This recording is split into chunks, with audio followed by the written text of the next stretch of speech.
This is a prime destination for health and wellness exploration. This is where we deep dive into crucial health topics with insights from leading experts in the field. This is all about health. Hello and welcome to All About Health, brought to you by AYOO Care. Live your best life. Today we are exploring a crucial topic that affects millions in India and worldwide, metabolic syndrome. And who better to guide us through this journey than Dr. Vikram Mangalvedi, who is an expert in the field. Dr. Vikram is a consultant physician at AYOO Care. He has an MBBS from Belgaum Institute of Medical Sciences and an MD in General Medicine from SNM College, Bagalkot. And he further honed his skills with a DNB in General Medicine from National Board of Examinations, Delhi. Dr. Vikram, welcome to All About Health. Thank you, Sahil. It's really delightful to be here. So let's start with the very basic question. What is metabolic syndrome? Basically, when we hear the term metabolic syndrome, we try to correlate it with metabolism. Right. I mean, we think that this has got to do something with metabolism. So we need to understand what we mean by metabolism first, right, before going into depth. So to put in very simple words, metabolism means the chemical processes that take place in our body. Right. So as to maintain a normal human life. Like for an example, suppose we have food, right, a plate of dal and rice. So this contains some of the nutritional components like carbohydrates, proteins, fats, and minerals, multivitamins as well. So when we have this food gets broken down into the most simplest form, and then this food is utilized by the cells in our body, either in the form of energy or for the growth, or it can also be stored for a future usage. So this is what constitutes metabolism. Right. So metabolic syndrome means any abnormality or any abnormal variations in these processes. So this is a cluster of symptoms or conditions, if they are present in an individual, that can make them prone or at the risk of heart diseases or stroke or diabetes as well. Right. So these components are of some of abnormal highs and some abnormal lows. So the abnormal highs are an abnormally high fasting blood sugar, like if the blood sugar is more than 100, or high blood pressure, that is if the blood pressure is more than 130/85, or an abnormally increased waist circumference, that is if it's more than 100 centimeters in men, right, or if it's more than 90 centimeters in women, and abnormally high fasting triglyceride, that is more than 150. So these are the abnormal highs. Now coming to the only abnormal low. The abnormal low is that of good cholesterol, that we commonly call it. That is the high density lipoprotein, HDL cholesterol. Yes. Okay. So if it's less than 50 in women or less than 40 in men, so that is one more component of metabolic syndrome. So when any individual has 3 or more out of these 5 components, they are diagnosed to be having metabolic syndrome. But even presence of 1 or 2 of these components as well can put you at the risk of developing metabolic syndrome. So if I understand that right, so clearly it's a serious condition. And if I were to summarize, an abnormality in one of these factors is an early indicator to do something so that I do not develop a complicated situation way down in life. Absolutely. Am I thinking about this right? Absolutely correct. What exactly happens? Like, what is that abnormality which happens in the... So there are many theories. One of the most commonly observed or the commonly found out observation is that of something called as insulin resistance. Right. Okay. So when we hear the term insulin, we try we've all heard of insulin, right? Insulin, yeah. So we think either it has got to do something with diabetes or blood sugars. Right. So insulin is a hormone secreted by the pancreas. Okay. It helps in maintaining our blood sugar levels in a normal range. Got it. So like I was saying, we have food. So when this food is broken down, there is formation of glucose. So glucose is one of the most basic molecule which can be utilized by our body. So now this glucose, once it is broken down, now this glucose enters our bloodstream. This is what happens in the normal circumstance that I'm saying. So once this glucose enters the bloodstream, our pancreas senses that and it starts secreting insulin.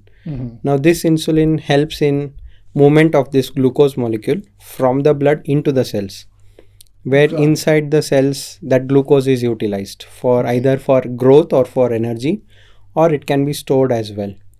So once the glucose moves inside the cell, the blood glucose level starts coming down, and that gives a signal to the pancreas so as to reduce the insulin production.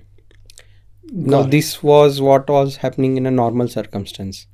Now what happens in metabolic syndrome is that the cells stop responding to insulin, and slowly blood glucose goes on accumulating in the blood. I see. And that causes the pancreas to secrete more insulin.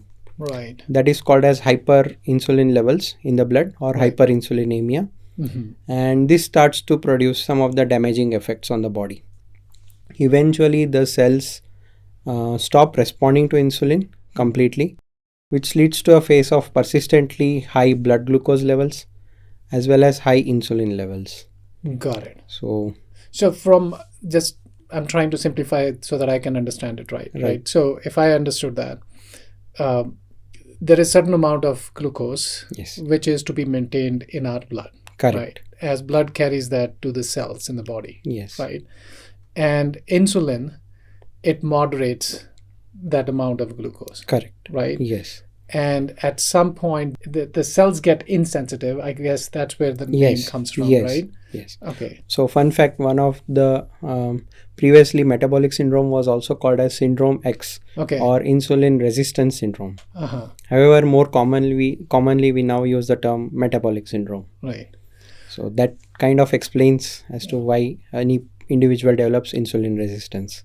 So one other thing, the metabolic syndrome is something which I had not heard about a lot in the past, right? Is it something new, or has it been there and we have not paid a lot of attention to this particular syndrome? Yeah. So actually metabolic syndrome has been a very prevalent condition. Right. So if you look at the data, almost every 30 to 35% of the adults, or every 1 in 3 adults is either having metabolic syndrome or is at the risk of developing metabolic syndrome. Oh, wow. And though we don't have the exact data among the younger population, but the incidence of some of the risk factors are high even in people aged between 12 to 20 years of age. Oh. So we are seeing early incidences of metabolic syndrome as well. Wow. Well, that's definitely new information for me, and I'm sure for a lot of other listeners. Yes. And the other reason why we should be concerned about this condition is because suppose a person has metabolic syndrome, then he's at nearly 2 to 3 times more risk of developing any cardiac complications, heart-related complications, or diabetes, or even death. Yes. The risk of death or the other complications is 2 to 3 times more in a person with metabolic syndrome than an individual who does not have metabolic syndrome. Right.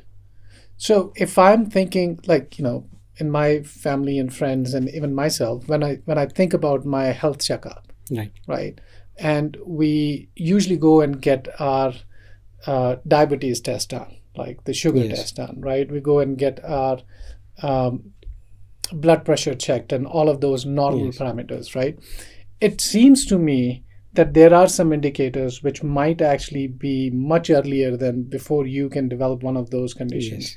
And that's what some of those are being clubbed into metabolic syndrome. Is that the right way of thinking? Yes, absolutely. Actually, you made a good point. Like, that is one of the reason, and some of these components were made. Like suppose increased waist circumference that we saw as one of the component. So many individuals feel that they have a leaner body image, so they are not at the risk of developing any of these complications. So usually some of them may tend to not get tested regularly or not get evaluated regularly.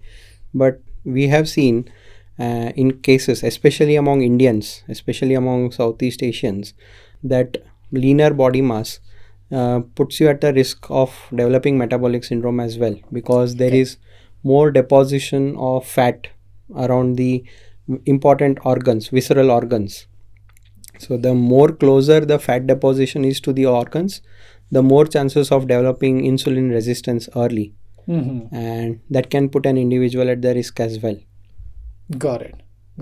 So is that why waist circumference is one of the risk factors? Exactly. Yes. Okay. Yes. So it's primarily driven by the accumulation of fat around vital organs. Yes.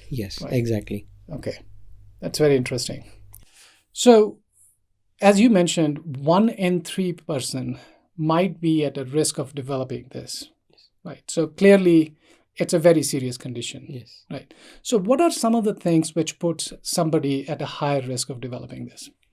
So to understand as to who can develop metabolic syndrome, it will be better if we classify that as to something called as modifiable and non-modifiable. Right. Non-modifiable means the risk factors in which interventions or any reversal procedures, they do not produce any effective results. Right. Whereas in modifiable risks, they help in a great lengths to come, like any interventions that will help us in a lot better way. So some of the non-modifiable, if I have to think, are the ones where I don't have a control to change. Right. Exactly. Okay, something which I have to live with. Yes. Right. Okay. So one of the major non-modifiable risk factor is genetic predisposition. Of course. Like suppose if an individual has a parent or a sibling who is either having metabolic syndrome or its components, or diabetes, hypertension, then they are already at the risk of developing this condition. Right. And age is another non-modifiable risk factor. Right. We see people aged more than 60 years are at more risk. And even in the gender as well, we see men more commonly being affected by this syndrome than women. However, after a certain age, this ratio nearly equals. Okay. We see equal incidences. And even ethnicity. So if you see this syndrome is more prevalent among Southeast Asians or Indians as well. That's why it's of a major concern for us as well. And some of the modifiable risk factors, if we bring out interventions in these risk factors, it will help us in a long way. So one of the major modifiable risk factor is obesity, overweight. So we see so many increasing cases of obesity and overweight conditions.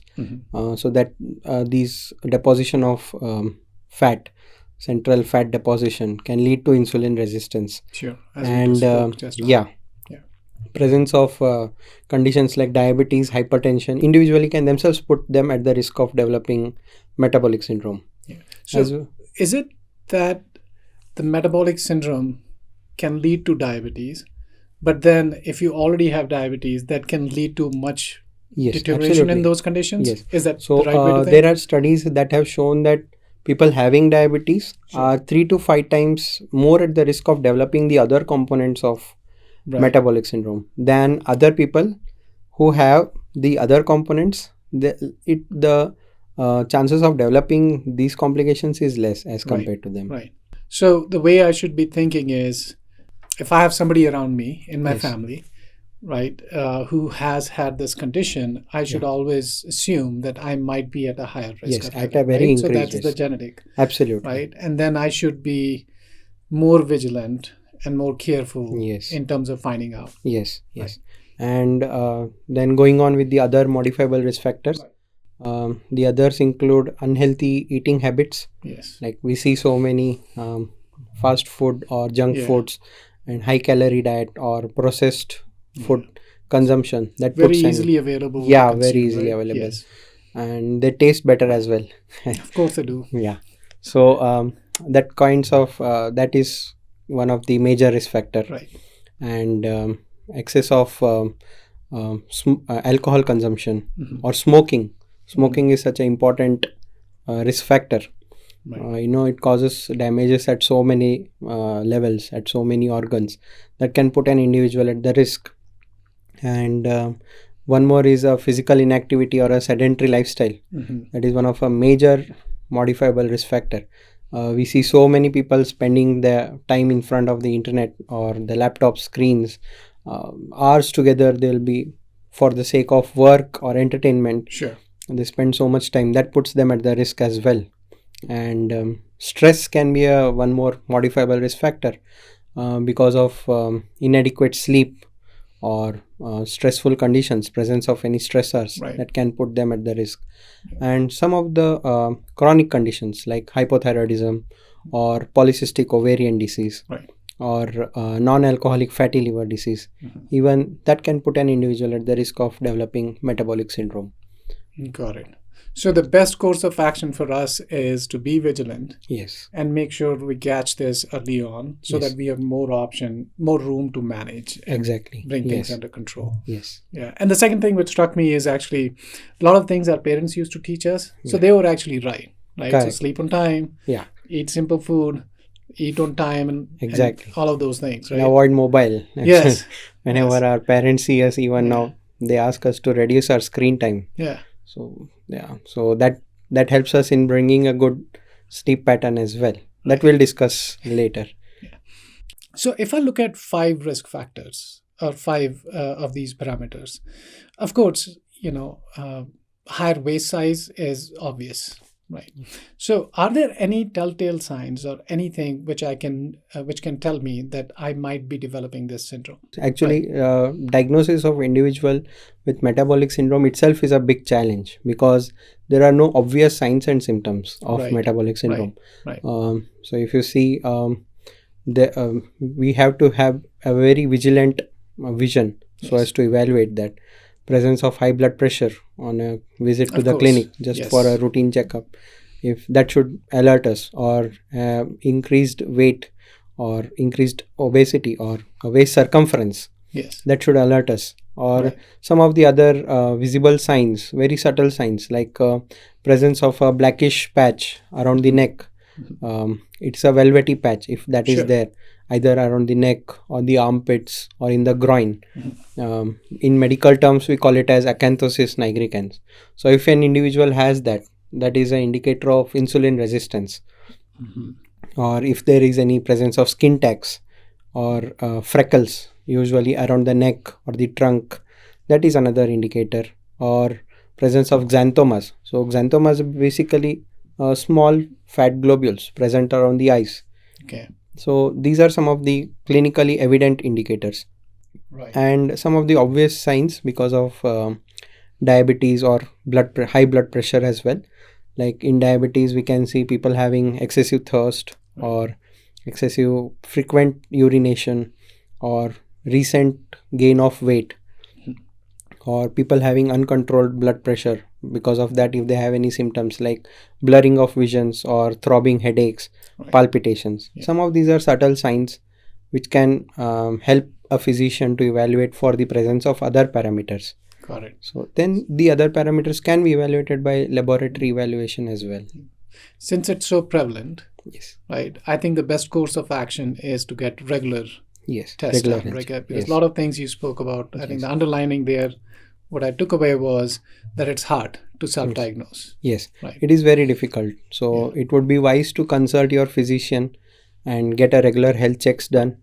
Evaluate your blood pressure regularly, and self-diagnosis is very difficult, or it has limited scope.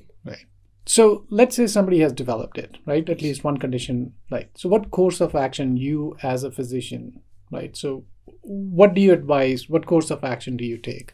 So preventive measures will definitely help. Of course. Initiation of some of the good preventive measures include weight management.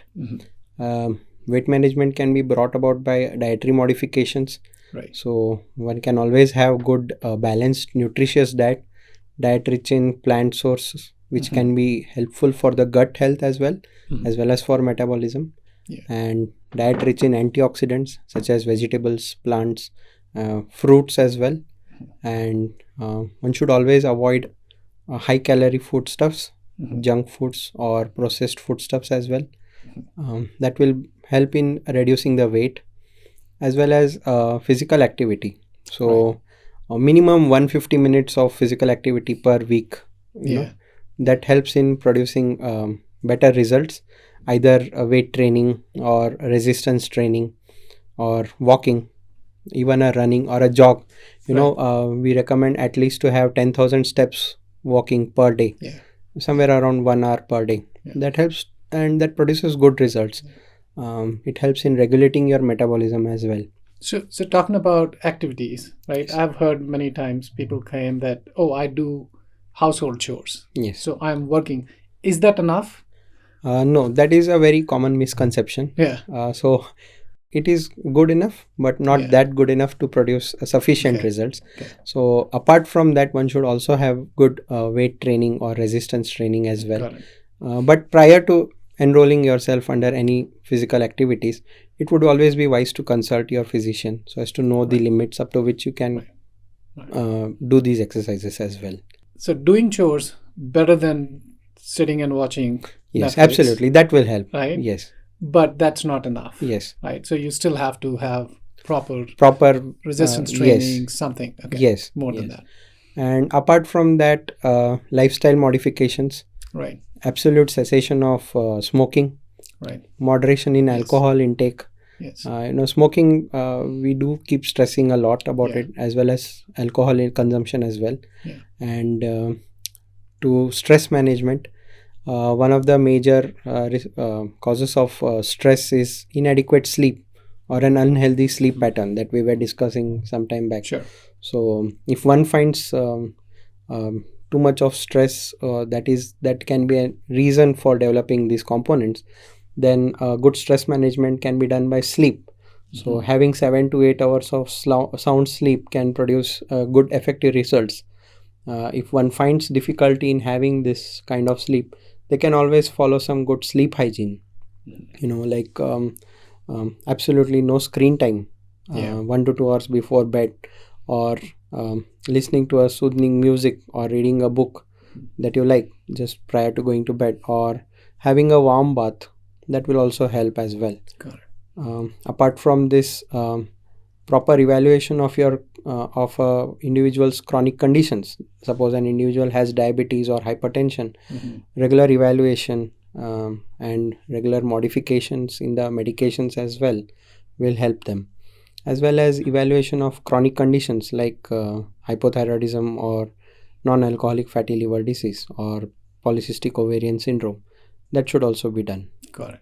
So let's talk about the treatment plans, right? So what are the treatment options for somebody who's already suffering from this condition, metabolic syndrome? So the preventive measures that we discussed, they will always have a long-term role as well. But in spite of that, if an individual is not producing satisfactory results, then they can always consult their physician for the evaluation and management of certain conditions such as diabetes or hypertension or abnormal cholesterol levels. So they can be put on the medications so as to produce satisfactory results. And in extreme cases, surgical intervention can also be considered. Okay, so Dr. Vikram, what are some of the misconceptions or misinformation you have seen or you have come across in your patient pool? Some of the most common misconceptions are that individuals with leaner body weight are not at the risk of developing any of these metabolic syndrome components or the syndrome itself. So as we discussed, even leaner individuals can have the possibility of developing some of the risk factors or the metabolic syndrome itself. That is one most common misconception that we have come across. Some others include like presence of only 1 or 2 out of these components does not cause much of harm, and one can still lead their life without being fully evaluated or without being under regular evaluation. And one more very common misconception that we see is that just by taking medications, the parameters can be brought in control. Right. So it doesn't work that way. One has to always implement preventive measures as well, apart from medications, because preventive measures always play a more important role. Right. I'm assuming this is to control Yes. the intensity of the condition as it is being brought under control. Exactly. Yes. Right. So I'll go back. You mentioned smoking a couple Yes. of times, right? So we, clearly we read a lot about increasing pollutions, especially in the cities. Yes. Right? So I'm assuming that has a similar impact on this as smoking does. Yes, absolutely. So some of the harmful components in the cigarette smoke or the even the pollutants, Right. that can cause a major impact on the blood vessels, Mm-hmm. which will lead to developing high blood pressure Mm-hmm. or heart diseases as well. Yeah. And some of the other complications related to high blood pressure, like damage to the kidneys or damage to the eyes as well, that we call as retinopathies or nephropathies as well. So that can also be a reason as well, definitely. Got it. Got it. So if I am somebody who's at a higher risk, I should be more vigilant and Yes. try and avoid like some of these exposures. Yes, Right. absolutely. And of course, the lifestyle modifications. Yeah. Yes. So conversely, what is the risk of not taking any action?